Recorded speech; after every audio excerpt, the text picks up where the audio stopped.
Alain Sampé. Je vous propose de réagir à cette présentation. Vous pouvez réagir depuis où vous êtes. Alors, vous êtes enseignant-chercheur à l'Université de Bordeaux. Vous êtes membre du laboratoire I2M sur les matériaux et puis enseignant à l'IUT. Et vous êtes spécialiste justement de l'efficience énergétique et environnementale du bâtiment. Vous allez peut-être pouvoir nous apporter quelques éclairages et même faire peut-être quelques parallèles avec l'appareil. Oui, je suis enseignant-chercheur à l'I2M, l'Institut de mécanique et d'ingénierie de Bordeaux, qui regroupe le gros des recherches en génie civil sur le campus. Oui, peut-être deux questions, d'abord peut-être qui sont posées ici. La première, c'est comment adapter le bâtiment au changement climatique. Alors il y a des choses, tu as donné, j'ai beaucoup aimé ta diapo d'ailleurs, sur laquelle tu introduisais le concept de maison passive. Et même ce concept-là, on peut se demander s'il est vraiment adapté, parce qu'il commence déjà à avoir quelques années, il est bien adapté au traitement de la question d'hiver. Comme le traitement effectivement des problèmes de canicule, qui étaient de plus en plus chaud, c'est quand même là aussi un concept à revisiter, à essayer d'enrichir là-dessus. Ça pose de vraies questions de recherche. Et ensuite, finalement, une question qui vient derrière, en lien avec ce que tu as montré, c'est comment trouver des ressources locales ou des acteurs locaux pour apporter des solutions. Donc ça, c'est intéressant. Alors le premier thème que j'avais choisi de préciser, alors, tu m'as piqué l'histoire des trois petits poteaux, c'est très bien, mais effectivement, il y a cette histoire de la représentation quand même dans l'inconscient collectif. Hein. On est habitué tous à avoir des maisons en dur, en béton, en briques, en parpaing. On a appris quand on était enfant, une maison en paille, ça s'envole, donc ce n'est pas solide. Une maison en bois, ça s'envole. Donc il faut vraiment du lourd. Et pourtant, c'est des modes constructifs sur lesquels on a un peu de retour d'expérience. Le plus vieux bâtiment en bois est un temple au Japon qui date du Moyen-Âge. On a une maison en paille en France, je crois que c'est la plus vieille d'Europe qui a fêté ses 100 ans en 2020 et qui, je pense, est là encore pour pas mal d'années. Donc les labos, on a aussi à travailler sur cette représentation, donc aller chercher du retour d'expérience. Alors ça peut être très technique, hein, sur les pathologies touchant ce genre de bâtiment, pour rassurer, pour proposer des solutions, mais aussi sur la façon dont c'est perçu finalement auprès des occupants. Alors les occupants aussi ont un rôle important à jouer. On sait que l'occupant d'un bâtiment a peut-être le rôle primordial dans les performances environnementales de ce bâtiment. Donc c'est-à-dire qu'on doit travailler avec lui. Moi j'ai parlé de changer d'habitat, peut-être changer de mode constructif, il va falloir aussi changer les façons d'habiter. Et pour cela, il va falloir l'accompagner, ou plutôt l'embarquer le plus tôt possible dans les projets aussi. Je crois que l'intervenant tout à l'heure du Québec, Alain Bourque, a parlé des méthodes participatives. Et c'est vrai que finalement, on se rend compte que de plus en plus, on développe les recherches vers ce type de méthode pour embarquer l'habitant. L'aider à nous donner ses envies, mais aussi l'accompagner vers d'autres façons d'habiter. Et c'est aussi une façon de le convaincre de changer ses habitudes.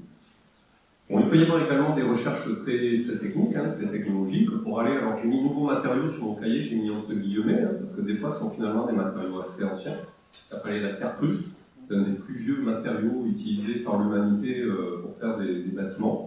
Bon, demain, il faut le redécouvrir, et il faut l'adapter aussi à certaines exigences de notre monde moderne, on va dire, et des fois des exigences très contraignantes. Hein. On a le domaine de l'habitat est un domaine qui est très contraint par les réglementations, par les normes. Alors c'est sûr que les produits industriels arrivent à s'adapter, de toute façon ils sont conçus pour s'adapter à ces normes.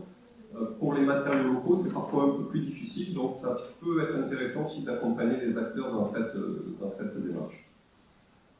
Et le dernier point, facile quand même sur les matériaux, moi j'apprécie aussi l'existence de circuits de ressources locales.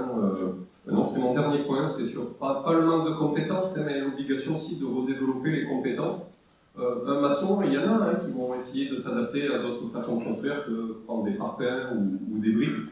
Mais c'est vrai quand ils vont sur des matériaux locaux, j'avais connu une expérience par exemple de la paille, c'est compliqué pour lui. Il faut qu'il apprenne une nouvelle technique.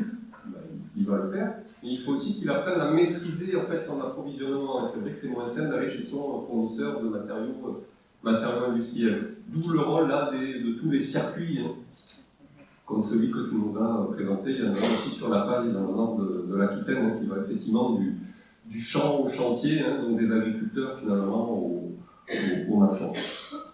Et sur les compétences, alors là, c'est en écoutant les présentations tout à l'heure, ou en écoutant par exemple ton témoignage, là je prends ma casquette d'enseignant aussi, je me dis oui, ce problème-là, le problème de l'adaptation du bâtiment, du changement climatique, c'est un problème complexe, donc qui demande de la méthodologie, qui demande du temps aussi, et je me dis, mince, étudiants font pour la plupart des études longues, 3, 5, 8. C'est-à-dire qu'on a le temps aussi seulement pour les mobiliser sur des projets longs, des projets complexes. Qui dit projet complexe, bon, dit méthodologie, mais aussi dit interdisciplinarité. Et je pense qu'à l'université, on peut être effectivement, et on l'est déjà sur pas mal d'initiatives, un lieu dans lequel on peut développer cet apprentissage de l'interdisciplinarité. Parce qu'en entreprise, c'est compliqué, mais il faut aussi savoir parler avec des gens finalement qui ont des cursus très différents. Et là, je dis justement, merci aussi pour la présentation, pour le projet des lycéens. Parce que finalement, on a vu, bon, si j'ai bien compris, vous avez toute la spécialité SVT. Quand même, non, même pas très large. Par contre, même pas. J'ai entendu beaucoup SVT, mais j'ai surtout entendu que sur les autres spécialités, ils avaient fait des choix assez différents. Alors en plus, un lycéen de la seconde à terminale, je pense, évolue beaucoup, hein, c'est pas le même du début jusqu'à la fin. En plus, on était typiquement dans le cadre d'un projet finalement interdisciplinaire pour aborder un problème complexe. Vous voulez réagir peut-être en 2 mots? On a une élève qui est en première STMG aussi. C'est économie de gestion, c'est lycée professionnel. Technologie, pardon. Lycée technologique. D'autres réactions? Des questions peut-être? Oui, alors en fait, c'était pour faire le lien avec la présentation précédente diversité, savoir qu'on a pouvoir de production, mais dans un concept d'anticipation aussi. Est-ce qu'il y a des équipes de recherche qui travaillent sur la diversité du genre et qu'est-ce qu'on en sait et, en termes de capacité de... Par rapport aux variétés, j'imagine, justement les variétés de genre, etc. D'accord.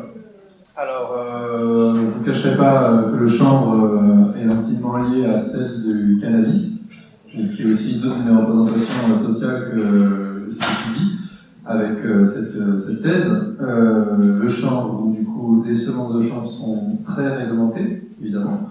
On demande des taux de THC autour de 0,2%, voire 0,3% récemment. Donc toute la recherche liée à la génétique du chanvre est aux mains d'un seul semencier aujourd'hui en France qui s'appelle Hempit, qui est situé au Mans, dans la région de la Sarthe. Et donc ce semencier propose différentes variétés de chanvre en fonction des débouchés que les agriculteurs et les transformateurs décident. Donc ce soit la paille, soit la graine. Mais en termes après de recherche, la France, si aujourd'hui elle est première productrice de chanvre en Europe, c'est quand même grâce à l'INRA et aux ancêtres peut-être, je ne sais pas si ils étaient déjà en place, mais c'est eux qui ont fait en sorte de trouver des variétés dites monoïques et de faire avoir des semences de chanvre inférieures à 0,2%.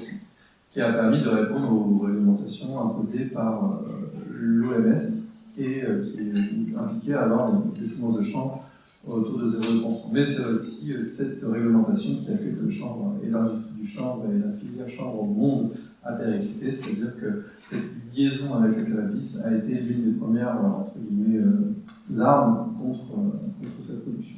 Je sais qu'il y avait une autre question, on va prendre le temps rapidement. Non, c'était par rapport à la rentabilité. Pour une maison, ça représente quelle surface de production? Et si jamais ça devait se développer, la culture du chanvre, ce serait pour empiéter sur quel espace? Alors, ce serait plus en rotation de culture. Le chanvre a une tête seulement, on appelle ça, donc ça s'intègre bien dans une rotation des cultures. C'est-à-dire qu'aujourd'hui, il y a cette technique qui demande à changer tous les ans de culture sur une même parcelle pour justement ne pas lessiver les sols et faire en sorte qu'il y ait une régénérescence qui se mette en place. Donc le chanvre agit un peu comme une jachère sur les sols, c'est-à-dire que cette racine est une racine pivotante, c'est-à-dire qu'elle va venir chercher, puiser en profondeur l'eau et permettre de faire aérer les sols. Donc généralement les agriculteurs disent qu'après un champ de chanvre, l'augmentation par exemple d'une récolte de blé est augmentée d'une vingtaine de pourcents. Voilà, donc c'est aussi un des enjeux, c'est la rotation des cultures, de ne pas empiéter sur des semences déjà existantes. Et après, en termes de surface, combien il faut de chanvre pour construire une maison, ben voilà, je ne vais pas avoir la réponse. Ça dépend de la taille de la maison et de l'épaisseur de vos murs.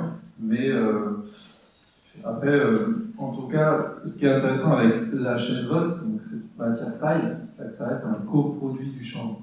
C'est-à-dire que c'est après avoir utilisé la graine dans l'alimentaire, après avoir utilisé la fibre pour les vêtements, et il ne reste plus que cette chaîne VOT, Et au lieu de l'utiliser en paillage horticole pour la litière animale ou pour les arbustes, que sais-je, on l'utilise pour les matériaux de construction parce que ça a aussi des effets comme j'ai pu vous le présenter au cours de cette présentation. Donc il faut vraiment voir le chanvre aussi en termes d'ensemble et cette capacité, je le répète, à absorber le CO2. Merci. Alors on va passer au temps suivant. Merci.